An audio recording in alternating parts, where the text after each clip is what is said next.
नमस्कार, मैं आकांक्षा और आप देख रहे हैं वन मिनट। राहुल गांधी सदन में विपक्ष की आवाज उठाते हुए नजर आने वाले हैं। नेता प्रतिपक्ष की जिम्मेदारी मिलने के साथ ही वह 20 वर्ष में पहली बार किसी संवैधानिक पद पर होंगे। लोकसभा चुनाव के नतीजों ने बहुत कुछ बदल कर रख दिया है। राहुल गांधी के तौर पर पूरे 10 साल बाद सदन के भीतर विपक्ष को अपना सेनापति मिला है। 2014 में सत्ता से बेदखल होने के बाद कांग्रेस को नेता प्रतिपक्ष का पद मिला है, क्योंकि पिछले 10 साल से पार्टी के पास इस पद को पाने के लिए जरूरी 54 सीट तक नहीं थी। इस बार कांग्रेस के पास लोकसभा में 99 सीटें हैं और इसलिए 20 साल लंबे राजनीतिक करियर में राहुल गांधी को पहली बार संवैधानिक पद मिला है। हालांकि राहुल गांधी के लिए आगे का सफर आसान नहीं होगा। विपक्ष के सेनापति के तौर पर और संवैधानिक पद पर होने की वजह से राहुल गांधी को कई जिम्मेदारियां निभानी हैं। ऐसे में आइए बात समझने की कोशिश करते हैं कि नेता विपक्ष बनने के बाद राहुल और सत्ता पक्ष के लिए सदन कितना बदल जाएगा। साथ ही राहुल गांधी को नेता प्रतिपक्ष बनने के बाद किस तरह की शक्तियां मिलने वाली है, वह किन फैसलों पर अपनी भूमिका निभाने वाले हैं और उन्हें किस तरह की सुविधाएं दी जाएगी। राहुल गांधी के पास क्या शक्तियां होंगी। कांग्रेस नेता राहुल गांधी को नेता विपक्ष बनने पर बधाई मिल रही है, लेकिन विपक्ष के नेता ये कह रहे हैं कि पूरे गठबंधन के हितों का ध्यान रखा जाए।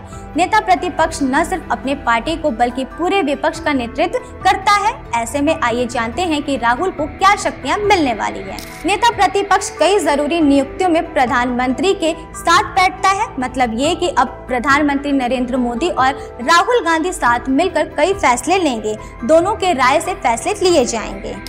चुनाव आयुक्त, केंद्रीय सतर्कता आयोग के अध्यक्ष, मानवाधिकार आयोग के अध्यक्ष, इन सभी पदों का चयन एक पैनल के जरिए किया जाता है, जिसमें प्रधानमंत्री और नेता विपक्ष शामिल रहते हैं। आपको बता दें कि अब तक राहुल गांधी कभी भी मोदी के साथ किसी पैनल में शामिल नहीं हुए हैं।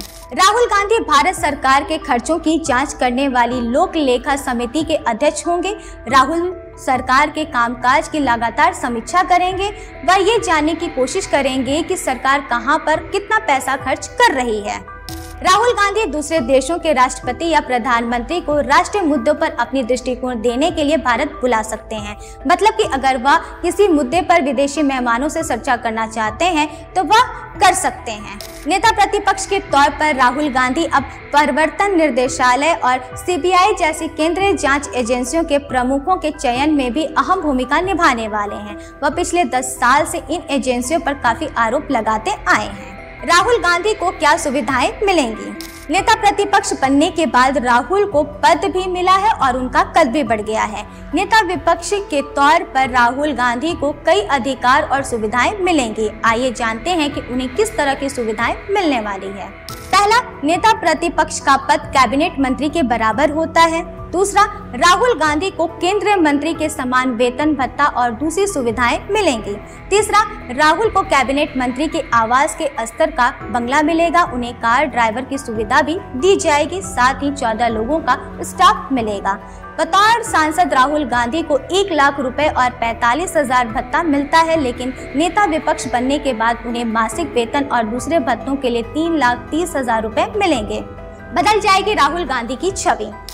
नेता विपक्ष के तौर पर राहुल गांधी की पुरानी छवि टूट जाएगी और वो एक नई छवि करते नजर आएंगे। साल 2004 में राहुल गांधी ने पहली बार चुनावी राजनीति में दस्तक दी थी। 2004 में राहुल ने अमेठी लोकसभा सीट से चुनाव लड़ा था और जीत दर्ज की थी। राहुल का नेता प्रतिपक्ष बनना बेहद खास है, क्योंकि वह जब से चुनावी राजनीति में आए हैं वह कोई भी पद लेने से बचते हैं। यहाँ तक कि पार्टी प्रमुख के पद से भी उन्होंने इस्तीफा दे दिया था। 2004 और 14 तक कांग्रेस की सत्ता रही, लेकिन राहुल ने कोई मंत्री पद नहीं लिया। उन पर कैबिनेट पद के लिए दबाव भी था, लेकिन फिर भी उन्होंने मना कर दिया था। 2014 में कांग्रेस जब सत्ता से बाहर हुई तो नेता प्रतिपक्ष बनने लायक सीट भी हासिल नहीं कर पाई थी। राहुल गांधी के नेता विपक्ष बनने से राजनीति में क्या उथल पुथल होने वाला है, कमेंट में जरूर बताएं और ऐसी ही ताजा खबरों के लिए देखते रहें वन मिनट। अब घिसी पिटी खबरें नहीं, देखिए बेहतरीन presentation, high quality informative graphics, more knowledge, सरल और आसान भाषा में सिर्फ 1 मिनट में।